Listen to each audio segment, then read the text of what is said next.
we brought on Auntie, who is the lead developer of Road to Vostok. It's a crowded FPS space, I think even more so as time has gone on.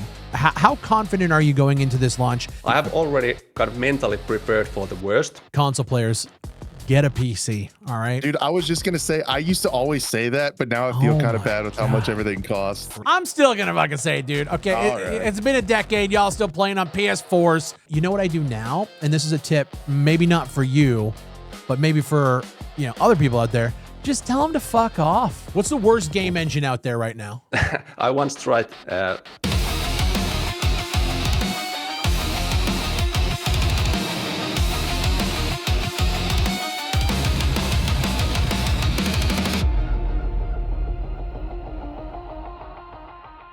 Ladies and gentlemen, welcome to the Push to Talk podcast, your premier FPS podcast where we talk about battle royales, extraction shooters, leaning more towards the tactical side. And we have such an interesting show today. This is a Prox Chat show. If you guys know what that means we have a special guest on today. We brought on Auntie, who is the lead developer of Road to Vostok, a tactical survival game that's going into early access on April 7th. So you guys are seeing this about a week from now. The game is going to be live, and we kind of go through his entire journey. We go through his time in the military to when he was a game dev instructor and all of that stuff. But before we do that, I need to know, Crash, co-host Crash, how the hell you doing, brother? How you been? Man, I'm good. I say it every single week. This week is no different. My life is a movie. Yeah. It's crazy trying to get moved to the middle of nowhere 7 hours away. So all that stuff is crashing down around me. Love that. But it's still good, man. I'm thankful to be here. Yeah. I love these shows. I hope people enjoy this interview because, like you said, the story that he told to where the game is now is, to me, is like as interesting as the game. Yeah, like absolutely. How it came to be. He's a solo developer. Like over 90% of this game was done by just him. How he went from the military to doing this, and how it's all coming together. We got into the weeds of how he's doing things, some of the systems he used. We even teased a little stuff out of him about what's coming after 1.0. So I love that. There's something in it for everyone. If you're looking for a PvE survival shooter that gets a stigma sometimes, but this is a project that is different. I think this interview will tell you that. And then if you get into it and you love it, he has a whole flipping library, dude, of this game from where it started. He documents the entire process, which is another crazy facet to this guy. So I'm really proud of this interview. It was awesome to talk to him, and I really hope everyone enjoys it, man. Wait. How are you doing? What are you doing? I'm doing okay. I'm chilling. I'm doing all right. Honestly, just fired up about the interview. I'm honestly the interview. So obviously we're recording the intro after the interview because that's just the workflow that we're at. It's fucking incredible. I'm doing good. Honestly, what have I been playing? I've just been kind of working on stuff. We've been playing. Obviously, we've been doing a little gray zone stuff. We can't really talk about right now, but that'll be coming soon. Just been kind of doing stuff around the house, been painting Warhammer minis. I got my Pokemon card collection all consolidated and set up. So I've just been doing some stuff kind of outside of the YouTube space for the last few days, which has been nice. But you've been playing that like movie rental simulator thing on stream? I did play that one on stream. Dude, yeah, Retro Rewind. Man, what a cozy game. It is. After about 2.5 hours, though, I was sitting there, like, okay, I think I need to go shoot something. So I booted up some Rainbow Six and went from there. But what a crazy nostalgia trip for me. I loved going. I feel. Am I old? Yeah, we're from the 1900s, bud. I hate it. I hate it. Yeah. No, it only gets worse from here. So. Right. It's a really good little cozy game that takes me back to the days where things were just a lot more simpler. Yeah. That's why last night I was streaming American Truck Simulator, having a cigar, and just sometimes you need that. You just need to chill out a minute. I've been itching. I haven't played ATS in a little while. I've been itching to go back to it though. I got the steering wheel right next to me. It's coming soon. I got through the Iowa DLC. I was cruising the new Iowa, and then they also had Louisiana. And like on the southern tip of Louisiana, there's like some cool ferries and stuff you can ride across the swamp in and stuff. Oh, cool. Yeah, I'm in it. I'm into it. That's awesome. I even got a law lizard with me. I got a mod. I got Deb. Deb? Yeah, Deb's with me. Where'd you pick her up, at a Buc-ee's? Loves. It wasn't a Buc-ee's. Okay. It was just a Loves. Yeah. All right. So that's the best I can do. Maybe I'll trade her out at the next one. I don't know. But anyway, Flipping guys. lizards. Jesus Christ. I did it, dude. Go ahead. Take the. No, guys, this is a podcast, by the way. It is. We do what we want. With that being said, here is the interview with Auntie from Road to Vostok, and we'll get into the proc chat, and I really hope you guys enjoy it. That's a lie. If you guys are listening to this on Apple, Spotify, or wherever, leave a like and make sure you guys rate the podcast up 5 stars because it helps so that we can keep doing more badass interviews like this. There you go. I was just going to be nice and get the people into the interview. I wasn't Fuck gonna that. They can Wait. They can fucking they can sit on it a little bit. Play it already.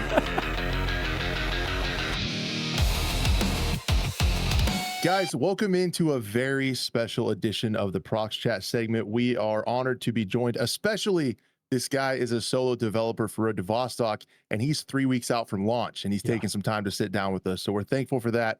But yeah, without further ado, we are joined by Auntie. How are you doing today?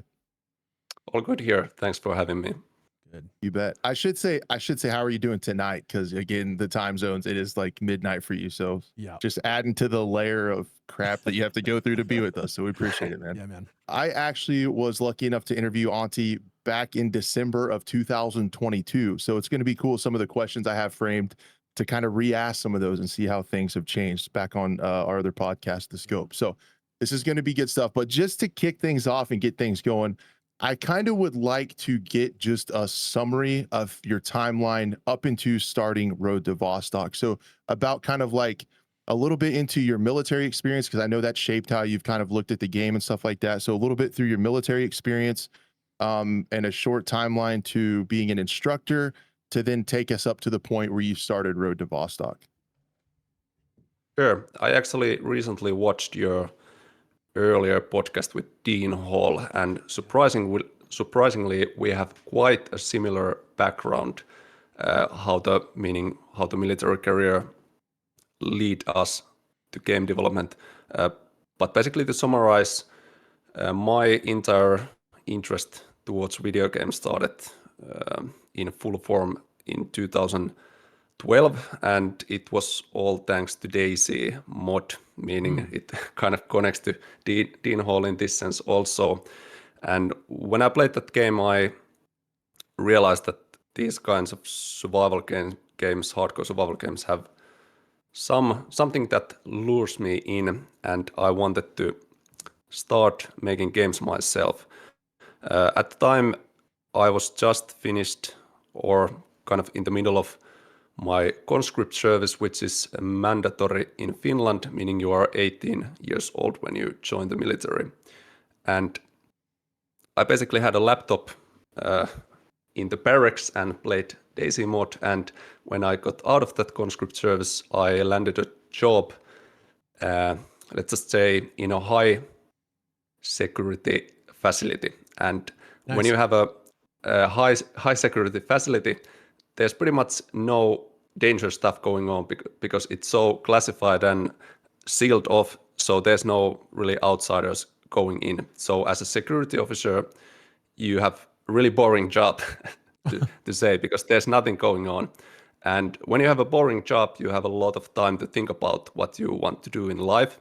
So basically, I was inside that high security facility and started making notes, and these notes listed the types of things that I should maybe learn to get into this game development.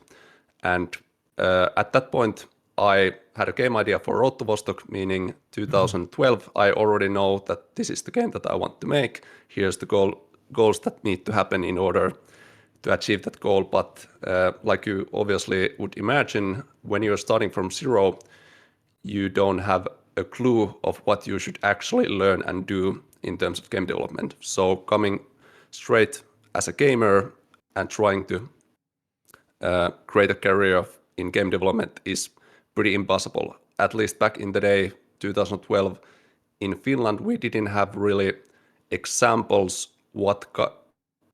There weren't pretty major mainstream game studios back then, so it was kind of hard to imagine what kind of career path that would be. So then we go a bit further. I tried to make games, I opened up Unity and realized that this is so much harder than I thought it would be. And I kind of ditched this idea of becoming a game developer for a while because I understand that I don't have the necessary skills to make Road to Vostok. So logical career deviation path for me was to join the military as an officer, and that required going to the Finnish, basically the west point of Finland is, I think the west point is what you have over there, at least in USA. And I didn't fully drop out that dream of becoming a game developer, so I still continued acquiring those skills that are listed from my notes. And during that military officer training, which lasted 3 years, I basically spent all my free time learning game development, doing 3D models, mostly visual stuff back then, not that much coding.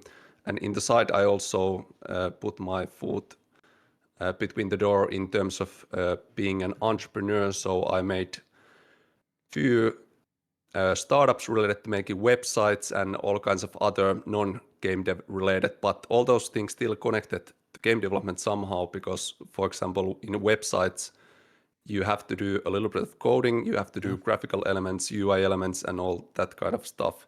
But basically, during that military training, I improved my skills, honed those, and when I graduated, meaning I became an active army lieutenant in the Finnish military, at that point I was actually starting to generate some income from game industry because I was using Unity and I became a Unity asset store publisher. So I made assets for others because I thought that it would be a logical kind of like first step. So you don't have to make a whole game. You can just make those little assets. And I made quite a bit of money selling assets and starting getting contacts in game industry, doing some freelancer jobs, and now we have to time skip maybe a few years to the future. At that point, I was already pretty professional in game development. I have done so much and done so many prototypes and projects that I was slowly turning to understand that this Road to Vostok goal is actually not maybe impossible. So I started to look ways how to get away from the military, but there's an issue because when you're a young Finnish military officer, you have basically this agreement with the government. And if you break that agreement, it means that you have to pay yourself out from the military. And I had two options.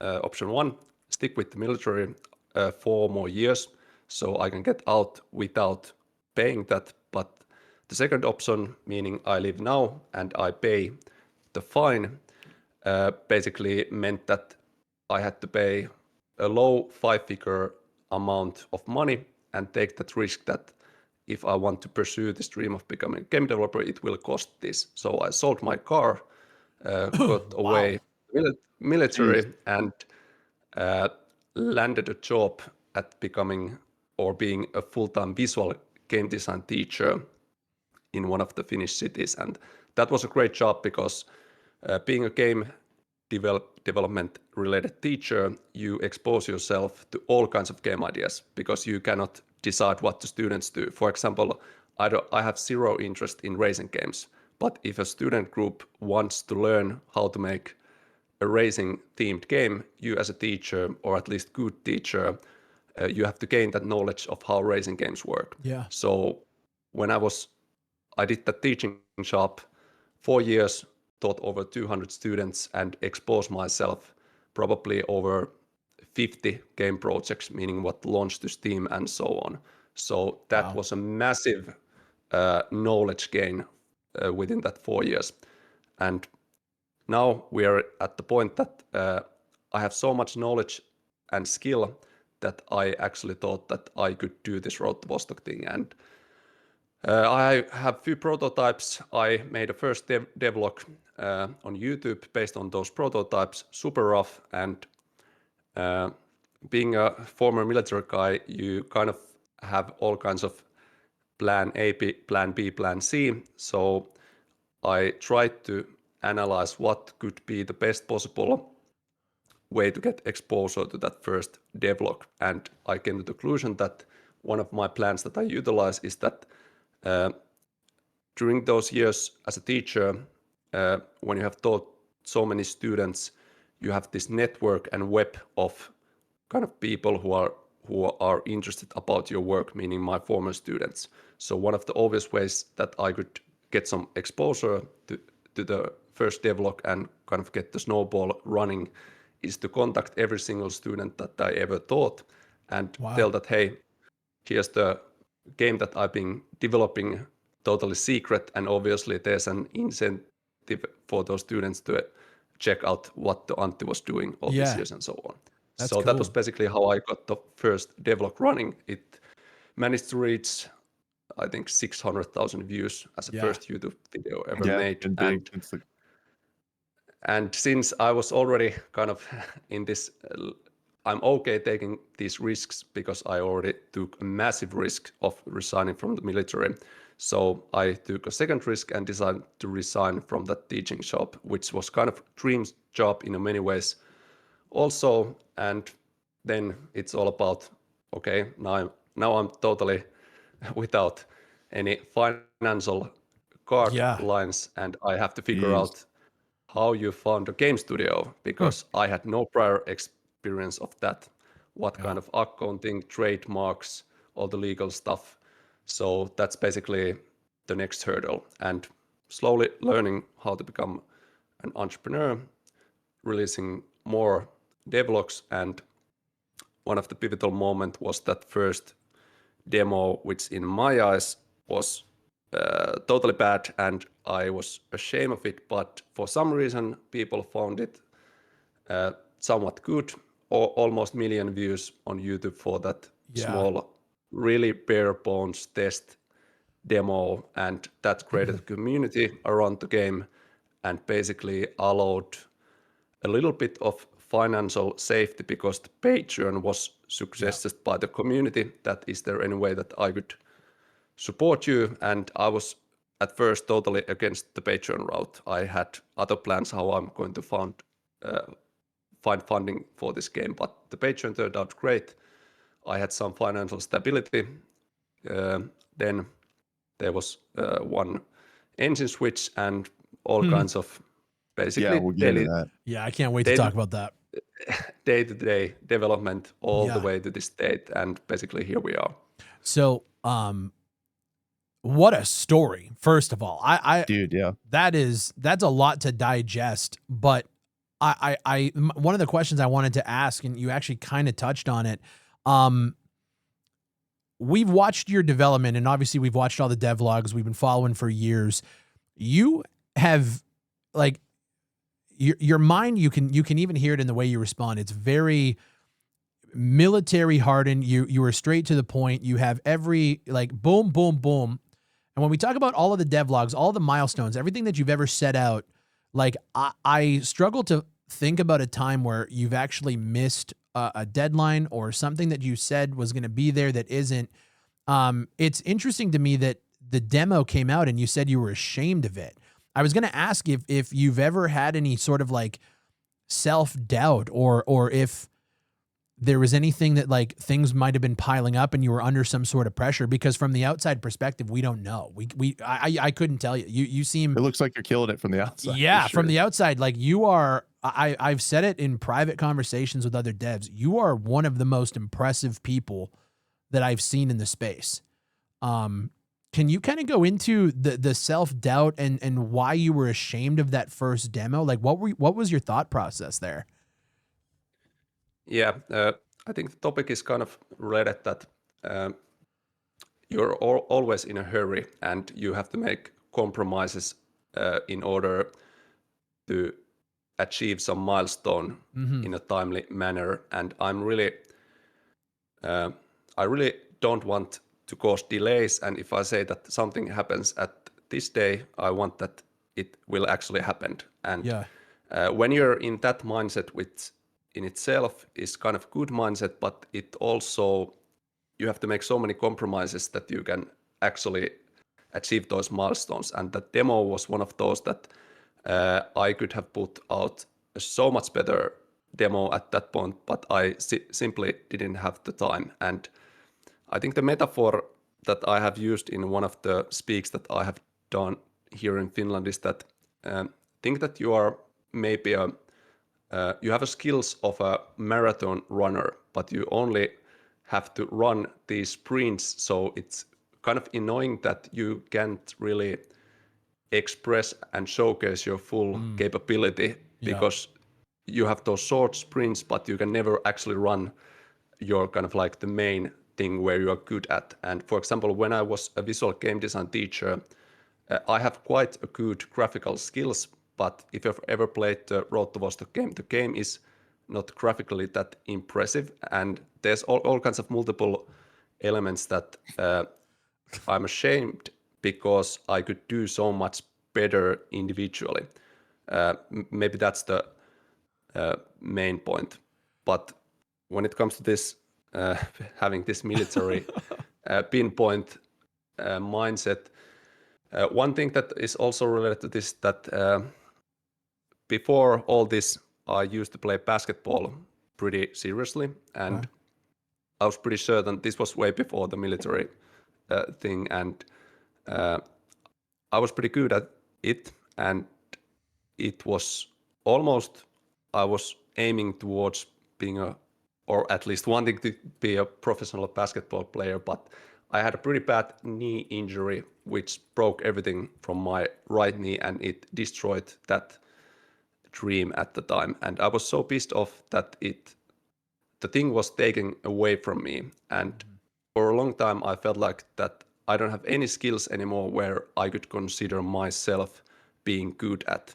So I had this need, or I was wanting to have something that I could say that I'm good at this thing, because basketball no longer was the option for me to be good at. And once I came passionate about game development, I found that I could transfer that same passion from what I had in basketball days now to game development. And I understand that, okay, if this is the thing that you want to do and you want to be good at this, now you are going to put all your efforts and motivation to this one goal. And that's basically the thing that I just really want to be good at this job that I'm currently doing. And I have tried to learn mistakes from other developers and basically told myself that I'm never going to make these same mistakes. And for example, transparency and communication is one of those things that when I was really passionate about that DayZ mod, I was so annoyed that there was so little information. I was craving for more, but I didn't get any. So I decided that if I ever manage to be a game developer, I'm going to be so open and constantly giving updates, even though it's time consuming. You have to be embarrassed at sometimes, but still it's valuable for those who seek that information from you. And for example, that's one of the key topics that I often get recognition, is that or at least my community and people who follow me really appreciate that I really share everything that I make and so on. That's Yeah. That's an incredible paradigm to I think what a lot of people feel on the outside of things. That's a super interesting point of view for sure. Yeah, that's pretty cool. And what a timeline too. I didn't comment on that. Like, just to get to where we are, that's crazy, man. I'd like to dive into the game a little bit now and some of the stuff, like now that we're kind of here. So back when we spoke in 2022, you said the main loop of the game was a fun looter shooter first, then layer survival on top of it.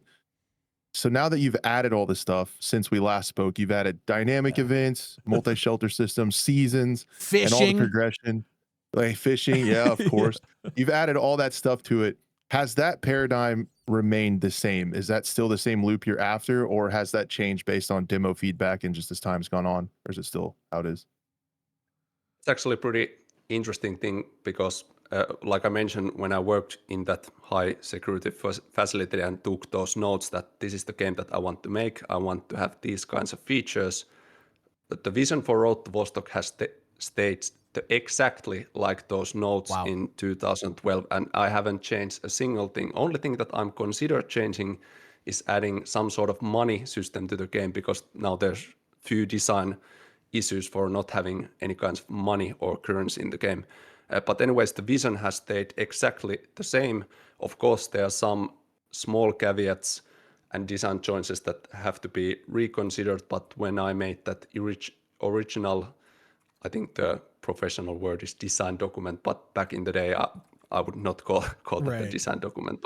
But anyways, the vision has stayed exactly the same, and often people who follow this project also told that it's really interesting to follow this because you have been so consistent and there's basically no deviations. You suddenly Yeah. don't change the visual style or narrative for the game. So it's kind of like really easy to understand what's on the horizon, what's the Auntie's vision for this game, and so on. Yeah. I That's really cool. I fully believe that being self-critical is something that I think a lot of developers are losing nowadays. I do think, based on some of the things you've seen, I think you're maybe a little too critical. I think the visual style, like you said, it might not be graphically that Yeah, I impressive. cringed there. I cringed there. I think Road to Vostok looks fucking beautiful. It Like runs good too. yeah, and that's the best part. It looks great and it runs. It's so impressive. Um, Now, part of that kind of goes into where I want to kind of take it next, because I think one of the big things that happened throughout the development was the swap to Godot, or is it Godot or Good? It's Godot, right? I think it's somewhat a meme how people told it, but Sure, I think the official is Godot. Godot. When you swapped, I want to kind of go back in time a little bit to that.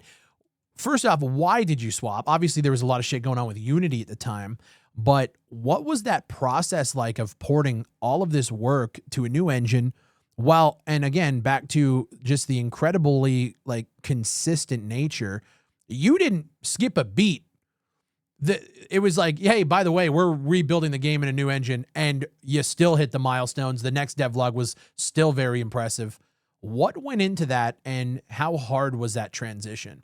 I have to reference few points in order to make my Sure. explanation for this, so this might take a while. But when I Right. was working as a teacher and saw how the students and basically how new people came to the game industry, how the new developers are evolving, how they find different tools in the industry and so on, you get this bird's eye view of how the gaming, meaning game developer ecosystem works as a beginner. And there's quite a bit of importance related to what game engine you choose at the beginning because it will be alongside you for many years to come when you choose that engine.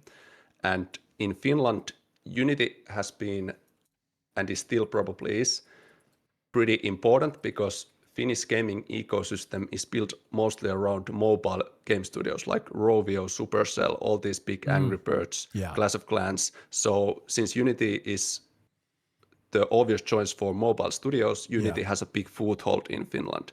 And when the studios use Unity, it's also wise that game schools teach Unity because when those students graduate, they have the compatible skills with Right. the studios that they might seek job and so on. Yeah. So, but if the studios are starting to consider other alternatives, and especially if the new students who came to the school and or even without school, when they search online, what game engine should I use? That's the probable course how you choose a game engine when you are starting because you have no idea. So you just Google it. Yeah. If all that you are seeing is pretty negative themed topics and questions about the future of the engine, and uh, it creates uh, it creates this you're starting to question, is that engine good choice for me? And Right. that obviously leans a lot of the audience towards Unreal and nowadays more and more towards Godot. And if you take that critical piece away from the equation, that the new beginner is no longer, the Unity is not the first option for those, then the whole ecosystem kind of starts to become unstable because it's a snowball effect. When there's less new users, meaning new developers are those who buy the assets from the asset stores. No seasonal developers, they are not the main audience for those asset purchases. It's the new users. Right. So if there's less and less new users, the marketplace and the publishers, because I was one of those publishers, I Yeah. know that your audience becomes smaller and smaller. Yep. So it's a delicate balance of keeping the game engine ecosystem alive. Yeah. And since the Unity runtime thing was one topic, but Unity made also a bunch of other really bad calls before that, for example, dividing the render pipeline and so on. But I didn't trust Unity no more. And since Road to Vostok is a long-term goal for me, and I want to think 10 years ahead, I want a platform that is 100% in my control. There's two options for that: either make a game engine for yourself, not a wise option, and the second option, use an open source engine. Right. And Godot is the logical choice for that. Yeah. And there's also one critical thing to mention. If I would port the game now with its current content and features, it would take 10 times more months than it did back then, because when you scale up your game content and project files, it's an exponential curve for the potential porting. So the decision had to be made as soon as possible, because if I would wait a year, then the porting time would have been 3 times longer. And that's pretty tough sell for your community that, hey, I'm going to take 1 year sabbatical and do just this porting. So I had a possibility that I could pull off that. I think it took me 3 months to port the entire thing. So I just made that call that now is a most logical time to do that. Yeah. So I did it. So, but you got lucky that Unity shot their feet off essentially when they did during your development cycle then. Yeah, I was pretty lucky, but I have no hard feeling against Unity. They are doing right calls now. They have got rid of a lot of those bad actors in the upper management. But the ecosystem, in my opinion, is still, because when you have enough connections in game industry, you understand that these game engines need to make money, and how they make money is quite important, because if it's not sustainable, for example, if you have tens of thousands of employees, you have to make quite a bit of money as a game engine developer to have all those just salaries covered. And I'm still not trusting Unity's kind of ecosystem and how that business will evolve to the future. So the Godot is definitely been the right choice for this project. Yeah. That's cool. What a high stakes decision. Like a lot riding on that. And I definitely took a hit from that decision, because from those, once again, if you're being transparent, you have to put out things that you are ashamed. And when other people who don't really follow you that closely see those really rough builds, they see that, oh, Road to Vostok just killed itself and so on. So for example, I lost over 100,000 wishlists during that Godot switch, and it basically got a major portion of my previous audience who followed me back in Unity, who saw that project is progressing and so on, and they suddenly see that, oh, we are taking now steps back. But those people who have followed me really closely understood the decision and stick with me. And luckily, I have now, I would say, I have reclaimed most of that reputational damage. Crazy. Good. But yeah, it's definitely, I took a hit in multiple ways. That's during so that crazy. switch. You call That it is wild. reputational damage when realistically you made the best call for your business to sustain the game long term for the consumers. It's crazy how they Yeah, look at you as the bad guy in that situation. That's so yeah, nuts. but all that it takes is, for example, there was quite a bit of YouTube videos Of course. who covered this board decision, and if there are people who are just basing their conclusions from those videos, they don't see the full picture and reasons why I did this. So I totally get why, and I don't blame nobody because boarding your game is extremely high risk It is. decision. It is. Well, There's a high chance that it will kill the entire project. yeah. So I don't blame people who have doubts for me making through that. I actually, it's funny. I think at the time it was less about the doubts of you because you were, again, so consistent at the time. It was like we hadn't seen a lot of like major, like a 3D FPS built in Godot before, right? Godot, like, it kind of felt like the indie scrappy versions of like the Unity Unreal. And like even I just did a look here of like the top like revenue generating games. None of them are shooters. There's one called Buckshot Roulette, which I have played, and it's like, it's a very nothing even comes close to the scale of what a Road to Vostok is. So I'm wondering if maybe that decision had less to do with you and more to do with the lack of engine notoriety in the space, perhaps. What do you think Yeah, about that that? could be also one Yeah. major factor there.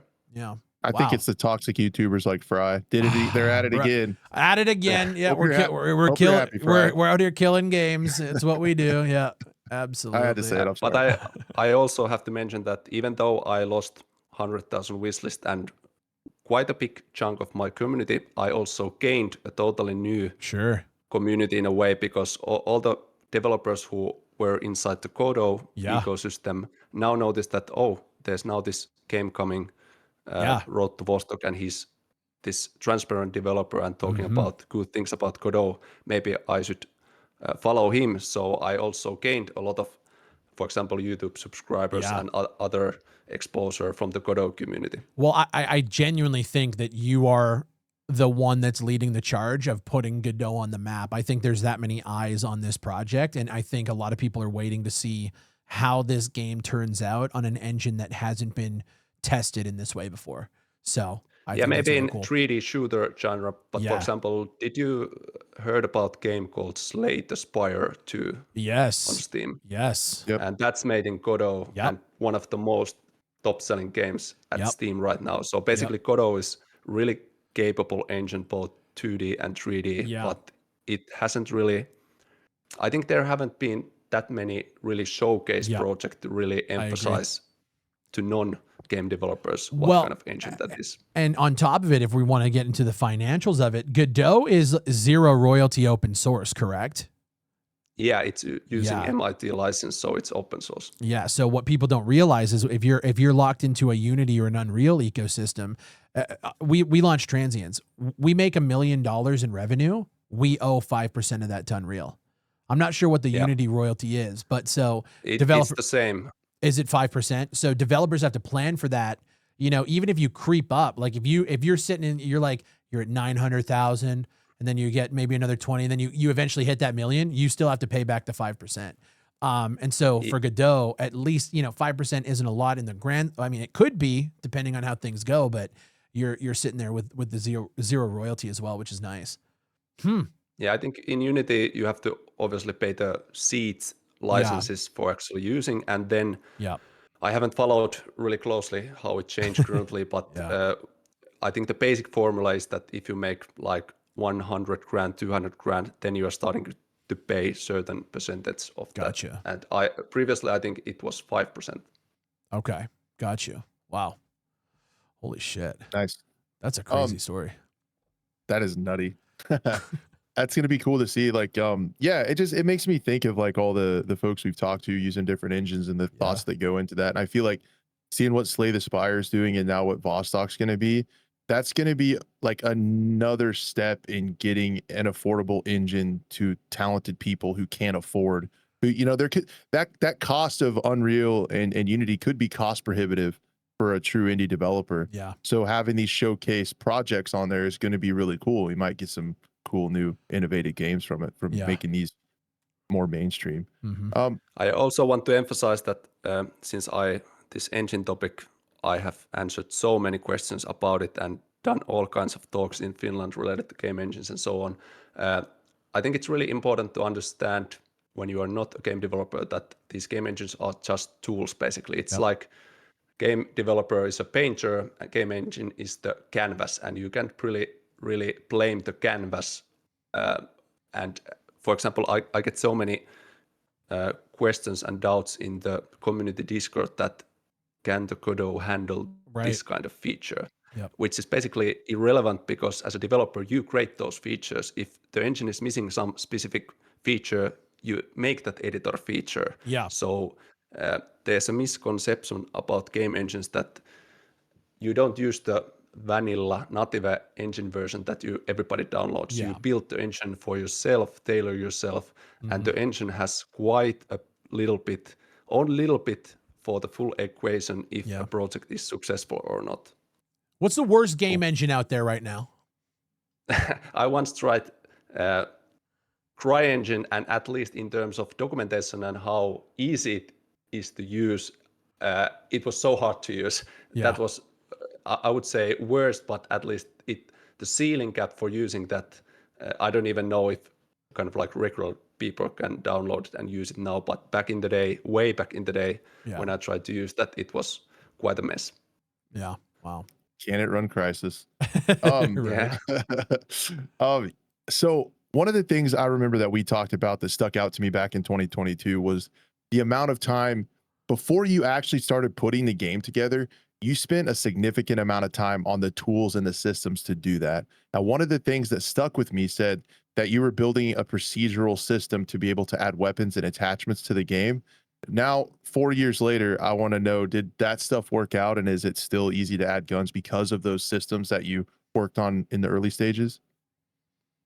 Yeah, the word procedural might be a bit misleading because it's kind of generic up-level term for many things. But what I was mostly referring to is that I want to minimize the amount of animations and try to build layers of procedural stuff for the weapons. So as a solo developer, I don't have to spend ridiculous amount of dollars or euros for animations. And so far, that has worked quite great.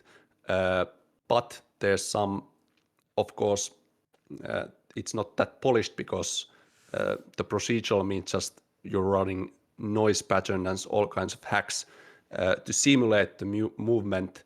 In some cases, that's a benefit. In some cases, that's not benefit. But it has worked quite well, and I think the current player base really enjoys the weapon stuff. I'm not that ashamed of the weapons itself. I think those are pretty good in terms of recoil and other stuff. There's still way more room to improvement, but I would not say that if people are making a decision of not to purchase Road to Vostok Early Access, I think that is not related to weapons because those are not the weakest link in the equation. No, I can definitely agree with that. If I can be honest with you though, like just thinking about playing now, I will say I haven't played the final demo because I've been waiting for the early access, which, by the way, if you guys don't know, April 7th, early access. What's the price tag on it?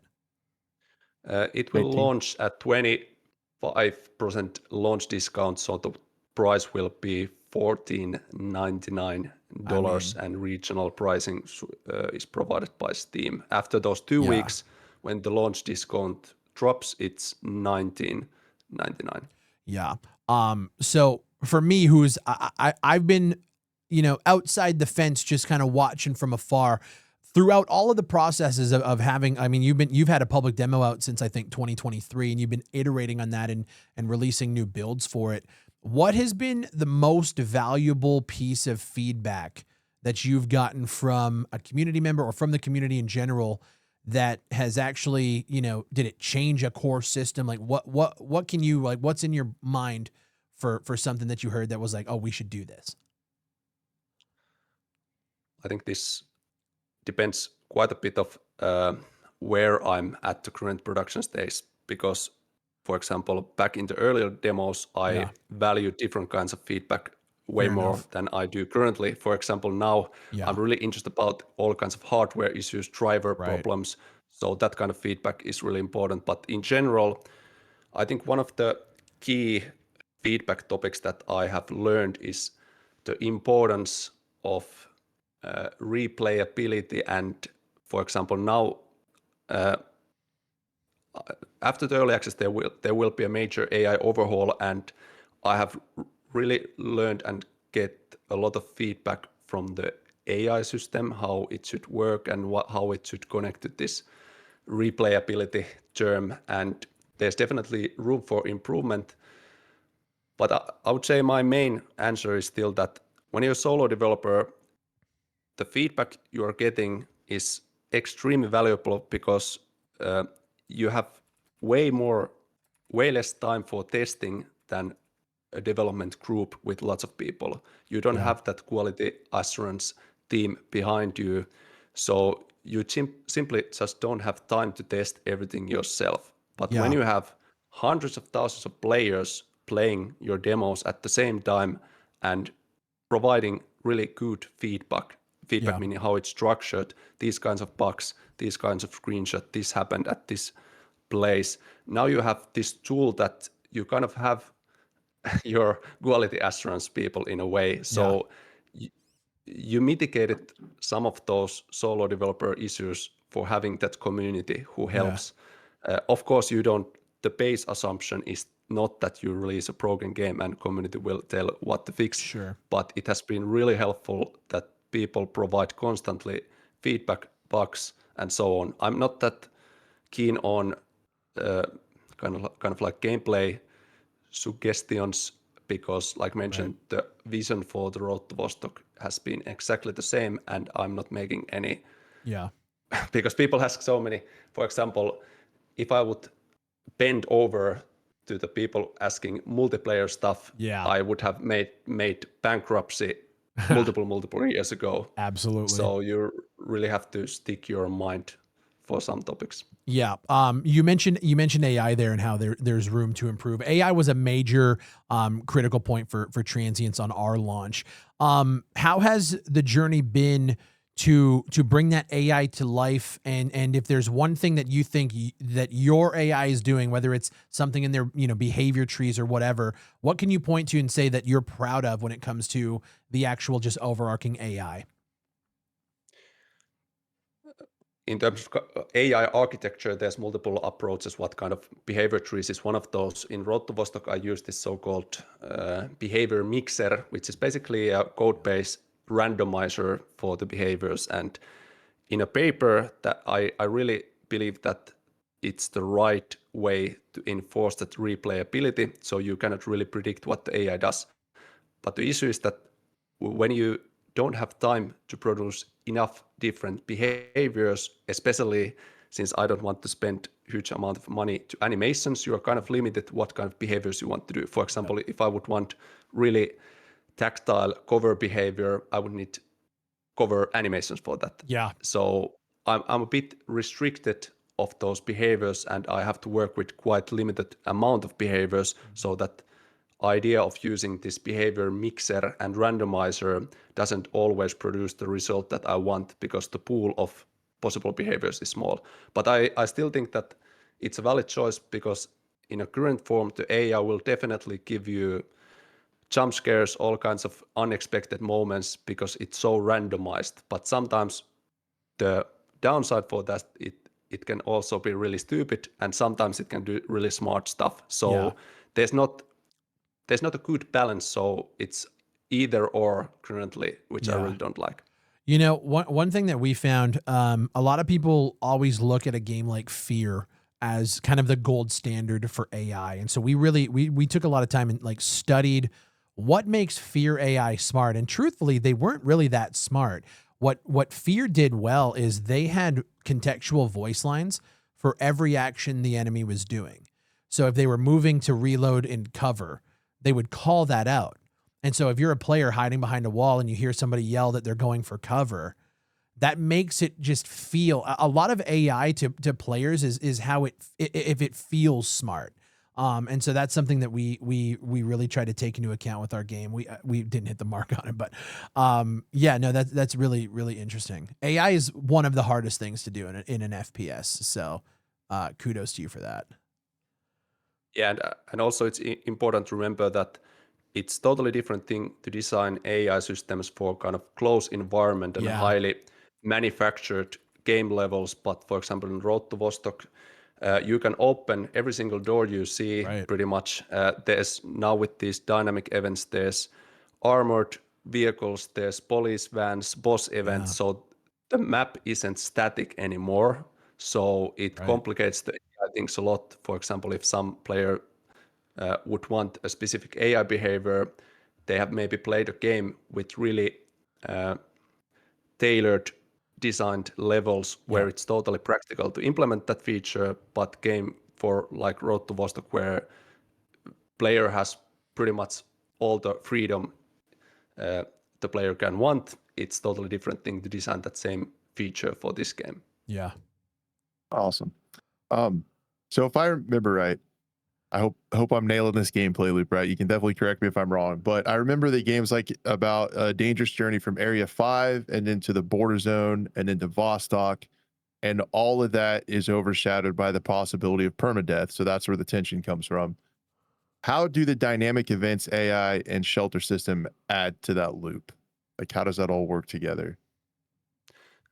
That's I'm actually quite proud of because it works really well based on my playtesting. And when you start the game, you start from day one.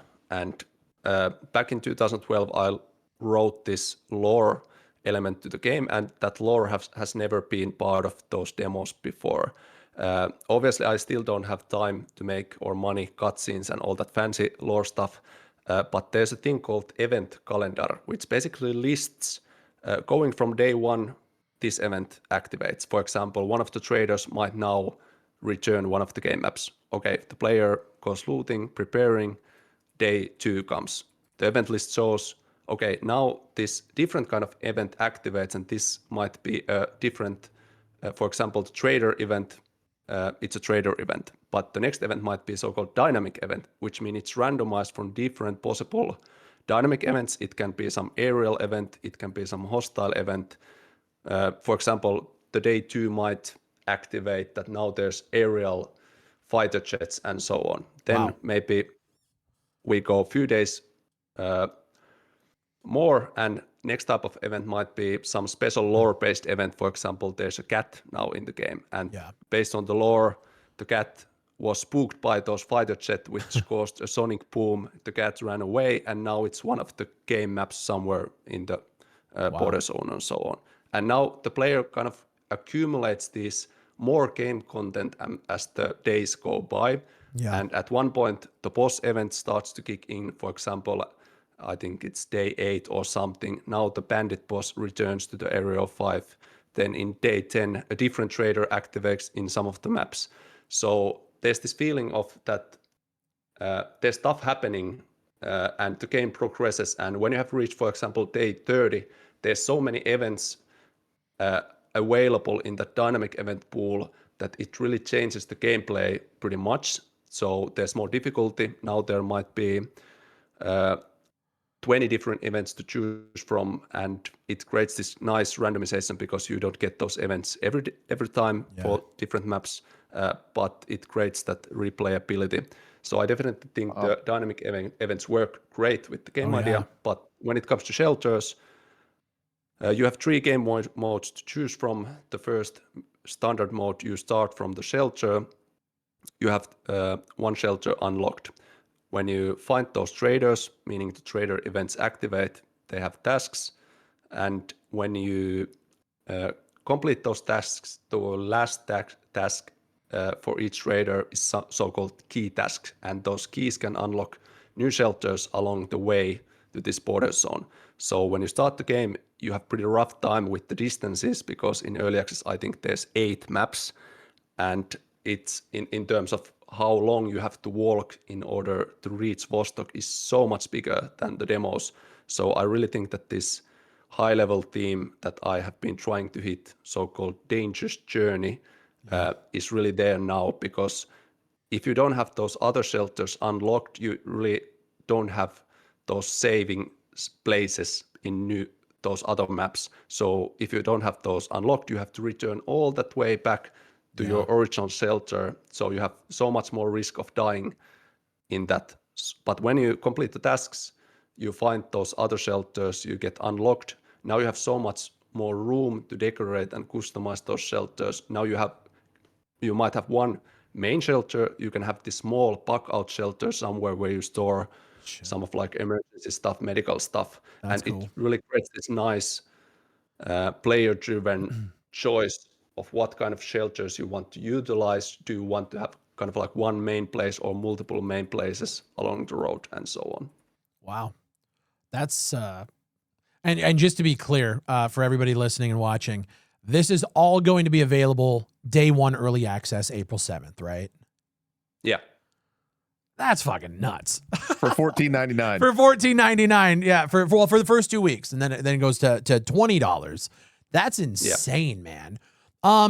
Okay, let's talk. I mean, let's talk about price here. So you did the $19.99.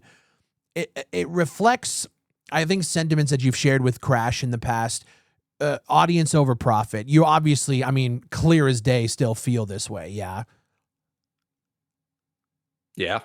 Yeah. How do you think that this strategy, like, how confident are you going into this launch? It's a crowded FPS space, I think, even more so as time has gone on. How do you feel going into the launch? Are you confident? I think my military background once again kicks My in guy. because I have already kind of mentally prepared for the worst, and Okay. that's the outcome that if everything comes crashing down and burning, Yeah. do I have additional plans? And so far, I have been really, I basically have quite spotless track record so far, and it has been quite relatively easy. I was expecting a lot harder development cycle in terms of the funding. For example, I didn't have major issues with the funding.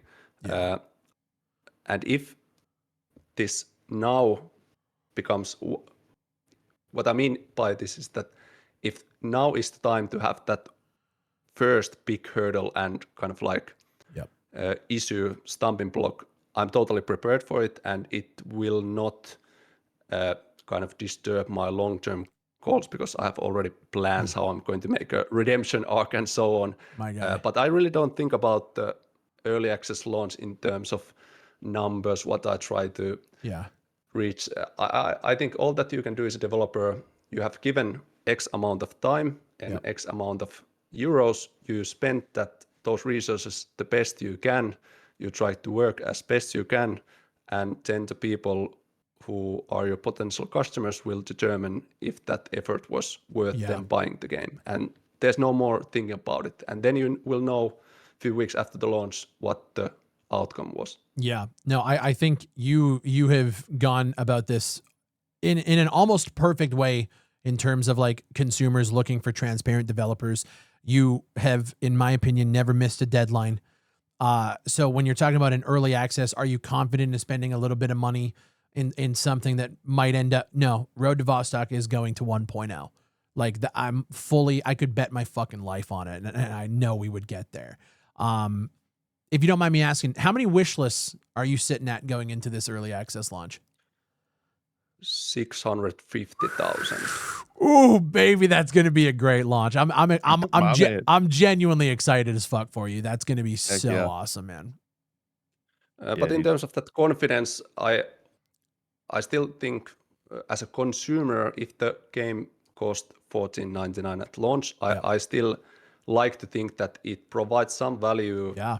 It has some gameplay idea that you really can't get in the market because what I've really tried to analyze what my main competitors are. And even though people somehow, I don't know why, but this game keeps constantly compared against Tarkov, which is nuts because it's not an extraction shooter, it's not a multiplayer game. The gameplay loop is quite different. But anyways, there isn't that many realistic hardcore single player survival games, meaning there's no zombies, There's Right. this hardcore permanent gameplay element. Yep. There's grounded weapon gameplay. It's not in a jungle. It's not in some exotic fantasy environment. Mm-hmm. Then there isn't really that many these type of games. Even though the genre is definitely competitive, it's kind of misleading if you think that there's hundreds of these games out there. There really isn't. Who's your biggest competition? I think actually it's a free Stalker mod, Stalker Anomaly, Yeah. if you think the pricing and all those kind of like, because you can get the similar gameplay experience, meaning, for example, I heavily take inspiration from Stalker. There's Stalker Anomaly, Stalker Gamma, Yep.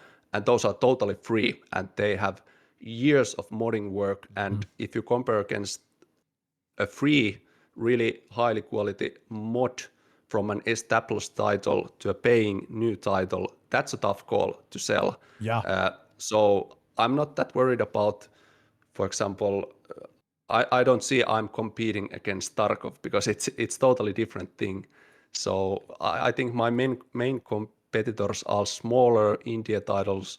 For example, I think you did a podcast with Incursion Yes. Red Yeah. River, Yep. and I think they are doing really great job. They are also in that India niche kind of. So there's definitely options for customers. For sure. But if you want to have this really specific kind of like hardcore permanent thing, there isn't a directly that I could say that this game is just like Road to Vostok. Yeah, I think the fact that they're like it's not zombies and it's not this crazy fantasy, I think that's what actually makes me gravitate towards this more. That's a reason why I fell out of, playing games like Trepang 2.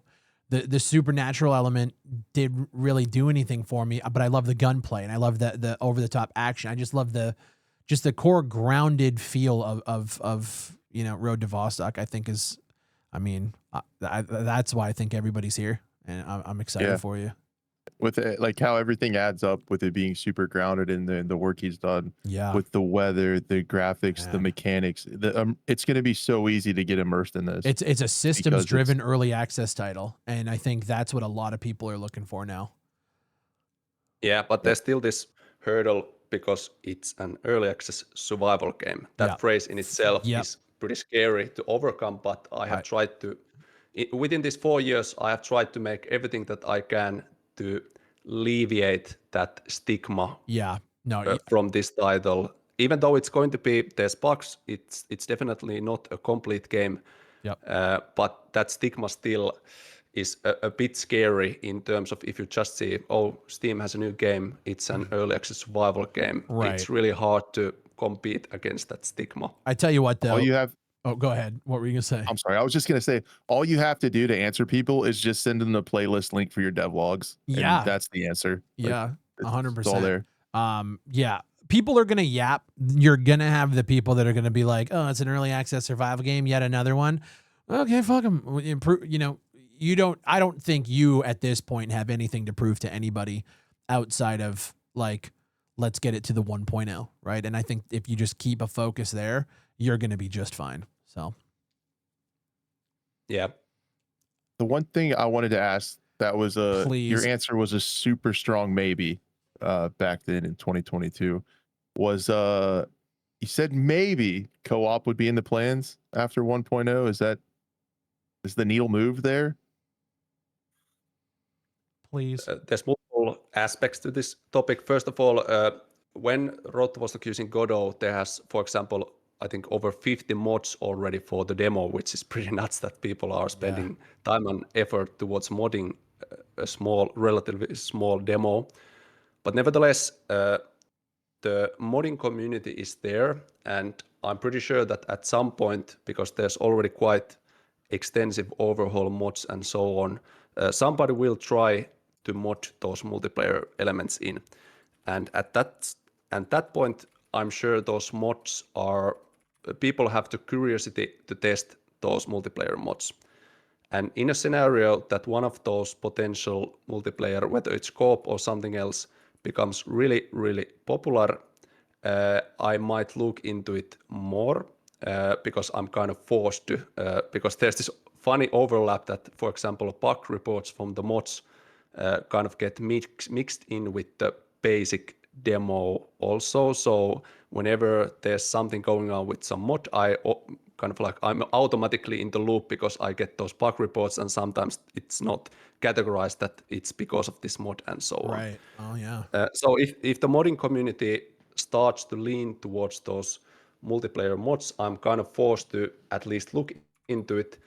But in the long run, having some sort of co-op feature would fit to this game idea in a way that when you have these multiple shelters, sharing those shelters with your friend would be quite fun. Yeah. And there's multiple, because there's so many gameplay mechanics that I would see fun and enjoyable as co-op. But I think the main issue now, which I'm still holding this maybe phrase, because to be honest, I haven't played that many co-op games myself. I'm kind of lonely wolf in terms of gaming. For example, Fair when enough.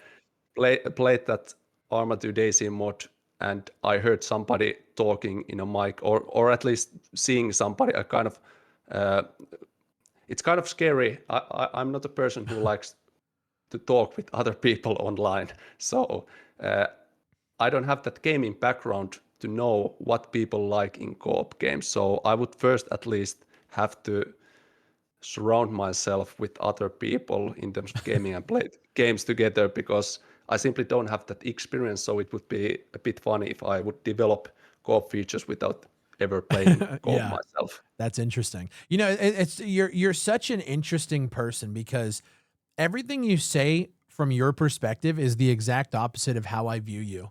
You know what I mean? Like you say that you don't like talking to people online. I look at you, you're a game developer, but I also look at you as a pretty goddamn good YouTuber as well. The way you put devlogs, the way you speak, the way you share your thoughts, your opinions, and just everything you have to say. You're very articulate and you talk very well. So that's just you're so interesting to me. Actually, I have one funny quick story. Sure. When I was in the military all the time, I cannot say what kind of job that I did, but it was kind of job that you had to minimize your online presence in a way. Okay. And I deleted all my personal social media, I think 2014, and I have still zero social media personally ever Yeah. since then. So over a decade, I haven't personally been in any social media. No Yeah. WhatsApp, no Instagram, no nothing. Wow. And during that time, I really found out, this will make me sound like old man, but you start to view the world in a way that you are not constantly focusing on what's the most tragic thing that happened in the world and Yep. getting yourself surrounded in all kinds of headlines and trendy drama. Mm-hmm. And I really like that lifestyle in a way. And it's currently, I have to be on social media because Yep. it's important for this communication. But if I would not, or actually, I skipped the funny story. Funny story was that I had never used Twitch until I think 2022. Wow. Never used Twitch, even opened. And first time when I started to making these devlogs, and people were, I had to follow some streamers or something. Yeah. I had no idea how the ecosystem works. Somebody would say something like, I think the word was kappa or some weird emoji. Kappa. Yeah. Yep. Yeah, I have no idea still today what that means. That I I'm don't. basically so out of the circle of social media and Yeah. having this online influence. So I'm really old man in a way, even though I'm not. But I'm not really. For example, the YouTube topic. Of course, I have watched YouTube videos before, but Yeah. I don't have that inner social media influencer Yeah. attitude at all. No, it's the way to live, in my opinion, as somebody who Yeah. literally makes a living off of this shit. I hate Yep. social media, but I also understand that there's a lot. It's really just the way you use it and the way you consume it, right? And I think you know, even with interviews like this, podcasts like this, you got to try to find the positive and stuff, man. But there's a lot of negative, and negative is what gets people clicks. Negative is where people thrive. I actually have to say one more thing to this. First time when I Sure. launched the devlog and Now I'm in social media kind of forced. Yeah. And I don't know how to interact there. It will sound totally weird, but for example, if somebody leaves a critical comment, what's the kind of like normal behavior that you should react to that as a YouTuber or people who created that video? And since I didn't have any prior reference, how should I react? Yeah. My military background says that, okay, now you're making a plan how you're going to answer to this critic. So I'm Right. going to take notes. Here's are going to be my points how I'm going to tackle Yeah. that one YouTube random question who's being critical about my For video. sure. And I did all this kind of totally I was Oh, arguing with people for nights and trying to Andy. be smart, and Yeah. then at some point I realized that, oh, actually in this, when you're in social media, you don't argue with people that Yeah. are totally just trying to harass you or Yep. something. But I was so long away from social media, I have no knowledge how to approach those things. That's funny. When I talk to people, if I'm talking with Crash and he says something that I know is genuinely wrong, I'll try to correct him. And it's not like I'm not salty. It's just like, oh no, I think it's actually this. And I'll say that. When you're talking to a YouTube comment and they say something that's just, it's wrong, whether it's about you, a video you made, something you said, whatever, for years, I respond and try to actually engage in that.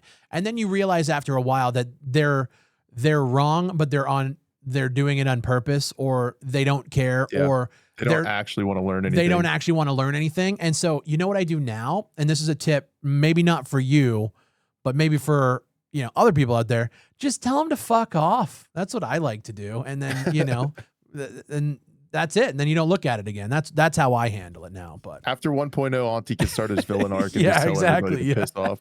Yeah.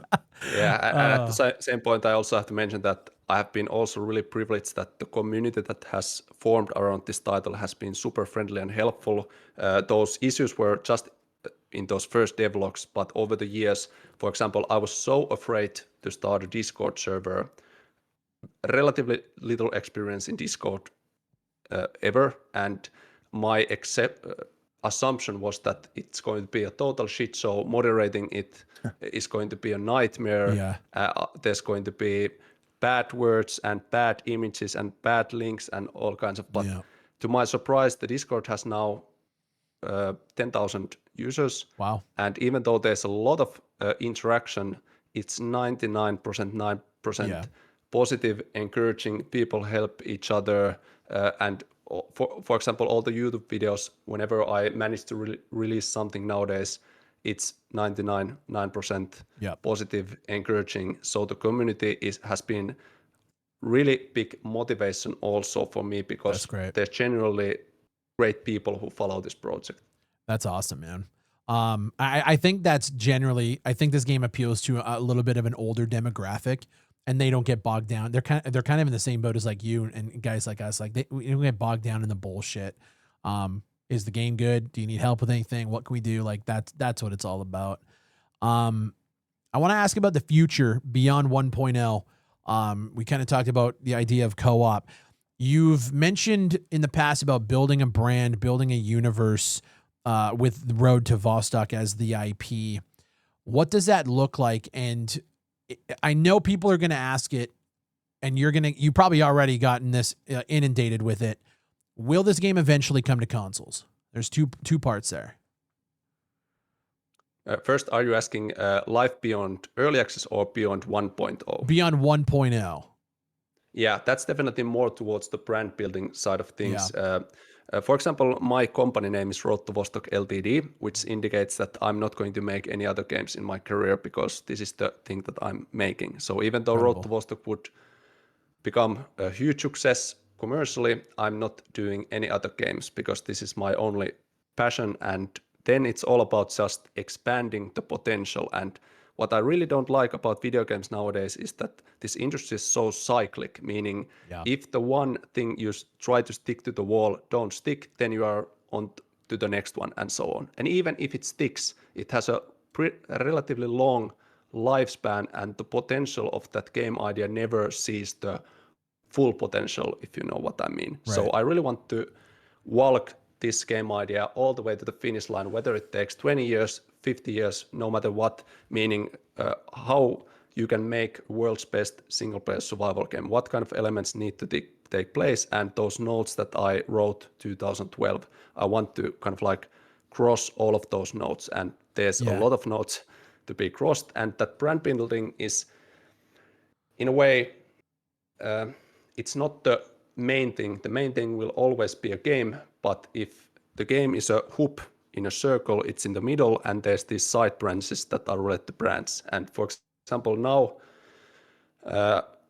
there's a lot of people asking for merch, and I tried making one little merch thing to kind of like have this funding thing. So I sold these tactical Road to Vostok patches at some point. I have a Finnish company behind me and who did all the logistics, and those patches sold out immediately. So there's definitely demand for merch, and I have already partnership, partly thanks to my military background, to Finnish gear manufacturers, survival manufacturers, and there's a lot of kind of like potential in those collaborations. I have done some sponsored devlogs with those, funded the game by doing that.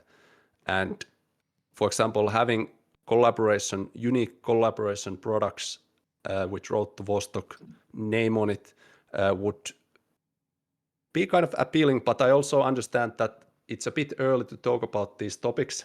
The game isn't even out yet, and it's good to have goals.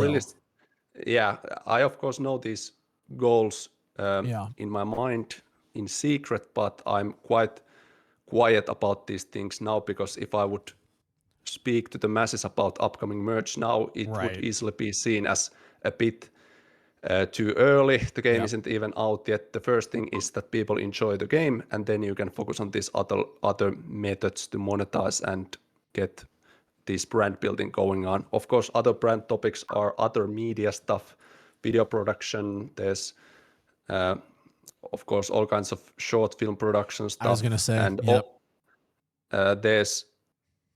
I have so many good connections over the years, and especially related to those military networks that I have, that I think I could bring something really unique that many developers will never get access to those resources that I have related to that military background. No, I can definitely agree. I see it. That's awesome. But in terms of consoles, I forgot to answer. First, the Godot seemed really tricky with consoles, but now there have been development to make that more convenient. I think the biggest hurdle is designing somewhat cross-platform UI. And when I mentioned earlier that I really try to learn about mistakes from other developers, and for example, when the Stalker 2 launched, which was compatible with Xbox and PC, I can see the pain point, what it causes for PC players who are familiar with older Stalker mechanics and UIs, and now you suddenly have this a bit streamlined version, and the design decisions that had to be take place in order to make the game cross-platform. And I'm really careful about damaging my core audience for just to make the game compatible on other platforms. So I don't really have a direct answer to this topic yet. So fair enough. And so console players, get a PC. All right, dude. I was just gonna say, I used to always say that, but now I feel kind of bad with how much everything costs. Right. I used to always just be like, I'm still gonna fucking say, dude. Okay, it's been a decade. Y'all still playing on PS4s. Get with the times. All right. I agree. But I'm definitely jealous of developers who develop the consoles, because, for example, now dealing with all these hardware driver issues, somebody has connected a sound bar to, and it is detected to a monitor and switches to full screen view. So if you would have one hardware, and if you can make it compatible with that one hardware, it will work for all. That would be kind of dream of current development, that I would not have to deal with hardware issues. But this question that I had, this is a little bit out of order, but I have to ask it because I'm very curious. In your devlogs, one of the most interesting parts to me was you're building this game near and in an area where you live. And one of my favorite shots in your devlogs was like whenever you were like going out and getting textures and buildings and stuff and taking images of these cool like abandoned places in the Finnish forests. I love those. I just want to know what's the funniest or wildest location you came across whenever you were out exploring and gathering those shots? There's definitely many because uh, I could maybe use because Fry knows as probably these game development terms, so I will use this. Currently, the modern games uses PBR, meaning physically based rendering. You have multiple texture maps to simulate a real-time, realistic lighting. Uh, since I'm a fan of old school games like Armored Daisy, which are pretty diffuse based, meaning they don't use those PBR, they don't get the same specular highlights from the lighting, so they look pretty matte and diffused. So I want to mimic that art style and wrote to Vostok. I think 95% of all the game assets only use so-called albedo, meaning base color maps. So Oh, there's wow. hardly no normal maps at all in the game. And this makes so easy for me to make new textures because you basically just have to get that color detail out of the environments. For example, if I go to some abandoned school, I don't have to use any bit2map normal map generators to get that school wall as a normal map. I just use the base color that I took from my smartphone, no fancy cameras, do a little bit of color grading, meaning there's no weird saturation going on, and it's basically all can be directly attached to game assets and so on. So I have generated this art style that is really convenient for me to have this hobby of going to abandoned places and getting real life textures and so on. And I really like that. I think the most exotic places that I've been have required some permits. I don't know if I can say those places, but there's underground bunkers, abandoned schools, abandoned daycare buildings, abandoned airports. Uh, but I think the biggest thing that you have to wear, I've learned in a hard way that you want to wear some kind of protection gear. For example, I don't know what the word is in English, but the masks that you put to your face so you don't breathe any nasty stuff. Yeah, like a respirator. Yeah, that's the word, because some of those old places have asbestos and all kinds of nasty things that you don't want to breathe in. So if you want to be a healthy game developer doing that urban exploration, you have to wear some kind of gear of going into those places. Yeah, those shots are so fascinating because it looks like a survival, like it looks like the actual survival game. Like he was out visiting these places. I just wondered if there was anything you stumbled across where you were like surprised you, or you thought maybe you shouldn't be there or anything like that. Luckily, I haven't really have this human to human contacts in any of these abandoned places because they are abandoned for a reason. So you don't get to come to those places without permits. Gotcha. But it definitely helps that I'm from that region that the game takes place in, because it's so easy to know those places, what you want. You have visited those when you were a kid, and you have that cultural knowledge of the place and location. Yeah, you have like a direct like artistic vision because like it's literally the environment you're in. That's very cool.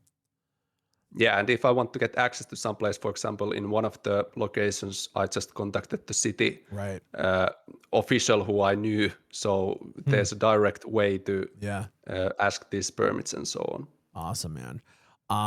Well, honestly, man, I appreciate you coming on today. One thing that I think is becoming a tradition with these interviews, we like to end on the same question for everybody. You, as a former game dev instructor, as a former military man, you're a current solo game developer on the cusp of, in my opinion, one of the biggest moments of a game dev journey. What's one piece of advice for aspiring indie developers who want to get in, they look at you, and they're inspired and they want to jump into the space? What's one thing you would tell them to do? I have extremely clear answer to this. It has been the same for a long time, but unfortunately, it's not that inspirational. But I think it's really important. When I was a game dev teacher, and meaning I handled those applications of students wanting to become game developers and whether I should accept those to school or not. One of those questions that was in those application forms is, why do you try to seek this school? And overwhelmingly majority of those is related to I have a gaming background. I have always liked to play games, and now I want to become a game developer. That's a premise that is unfortunately quite risky, and I will explain why. If you want to get into game development just because you like games, you will very, very quickly find out that making games is a totally different thing than playing games. Yeah. And the overlap between the day-to-day tasks of gaming and game development is extremely small. The actual game development involves so much boring routines, all kinds of business stuff that you might not be interested of. So if you make that career decision of wanting to become a game developer based on just you like games and you think that making game development is cool, you very easily get yourself in a situation that you are making a project that you really don't enjoy making. Yeah. And most importantly, you are overscoping the project, meaning you have this classic feature creep thing, and you burn out, you find out that this industry is not for you. And in a worst case scenario, you make mistakes by signing some sort of deals and agreements that will hurt you also financially. Yep. So my main recommendation is that don't jump into game development kind of like going it all in from the beginning. Take small baby steps to figure out what game development even is. Have hobby project as small as possible and figure out whether you like those boring routines. Do you have the inner motivation and kind of the artistic, technical passion for working with the code, working with the 3D models, doing all kinds of micro nuanced things daily to daily basics without any external gratification or money. And for example, for Road to Vostok, if I have 0 wish lists, 0 Patreon members, 0 Discord members, I would still do this game as a hobby because I truly enjoy making it. I would still go to these places, take photo textures because I like that routine. Yeah. So the game development must feel fun to you as a default without any potential you might make money or something. Right. And all those students that became really successful that I witnessed and landed jobs in the industry, they have that true inner passion of actually working with the tech, doing those boring nuances. They were self-motivated to a sense that even though the actual job that you're currently doing is really boring, like handling a database, item database, you could motivate yourself by somehow doing it fun and seeing the importance of that specific tasks. So I think the summary here is that game development isn't for everybody. And whether it's for you or not, you should try to test that with minimum amount of dollars spent and minimum amount of hours spent. So small projects, no major leaps, and so on. Yep. That's cool. That's something that our team is currently discussing about an upcoming project. And I think you hit it right on the fucking head. So very cool. Man, I think that's all we had. What a show, dude. Yeah. Man, I appreciate it. I hope everyone enjoyed that. We went from the humble beginnings all the way to the timeline to early access through everything. And I learned a shitload of stuff. It was really cool. It was really cool and informative. And yeah, closing it out with very sound advice for aspiring developers. Yep. Did you have anything else, Bri? No, honestly, I just wanted to thank Auntie for coming on and giving us your time. We're a few weeks away from launch at the time of recording this. We got a couple weeks left, and I want to wish you the best of luck. This podcast will be going out, I think, a little bit before the launch. So if you guys haven't checked out Road to Vostok, go wish list it. Go check it out. I mean, $14.99, $19.99, either price is an absolute steal for what we've seen so far. And I wish you the best of luck, my friend. Yes, sir. Sam. Yeah, and I just wanted to, before Auntie says his goodbyes, I want to add one thing too. I want to thank you so much, Auntie, for also he was one of my first regular viewers on the Scope podcast, like all those years ago, like maybe episode 15 or 20, he would come through and say what's up while he was working on our game. So I've appreciated Auntie for a long time and wish you the best of luck in the launch, man. You deserve it. Yeah, thanks for having me, and sorry if I was not in my full podcast game because related to this launch hurries, there's quite a bit of sleep deprivation, all kinds of other things going on. But yeah, thanks for having me. Self-critical till the very end. I appreciate it, man. You're doing great. I know someone else like that. Yeah, I do. Yeah, I'm surrounded by self-criticals on this podcast today. I appreciate it, man. And I think with that, guys, it's time to go back to the lobby.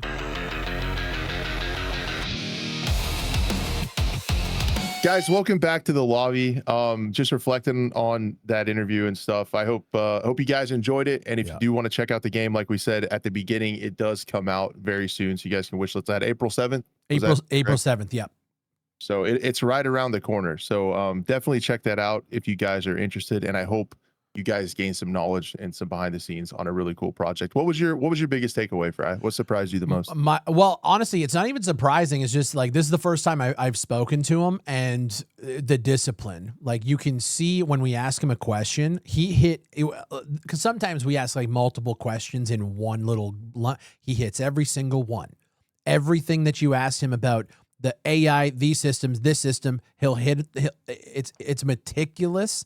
And I think that it's just, if you read between the lines of how he spoke, it is a testament as to why he was able to hit the deadlines he was throughout development. Like you can just see it. It's insane. Yeah, he's one of one. One of one. He's Absolutely. the one and only. Yep. So cool, guys. Well, yeah, that is the show. We hope you guys will join us in the coming weeks for some other awesome stuff. We got some great stuff in the works. If you guys have a second, want to do some stuff for free that helps us out, hit the 5-star review on the audio platforms. That helps a lot. Share this video around with somebody who might like it as well. Hit the like button. All that stuff is free. You can help us out. If you want some goodies, you can head over to the Patreon /Big Fry, and you can check that stuff out. You can get this show early. You can get it several days early. You won't have any of the ads and stuff on YouTube either. It'll all be commercial free, and then you get some behind the scenes and extra content from Fry as well over on the Patreon. With that, perfect. I think that's a program. That is a program, guys. We will see you on the next Push to Talk.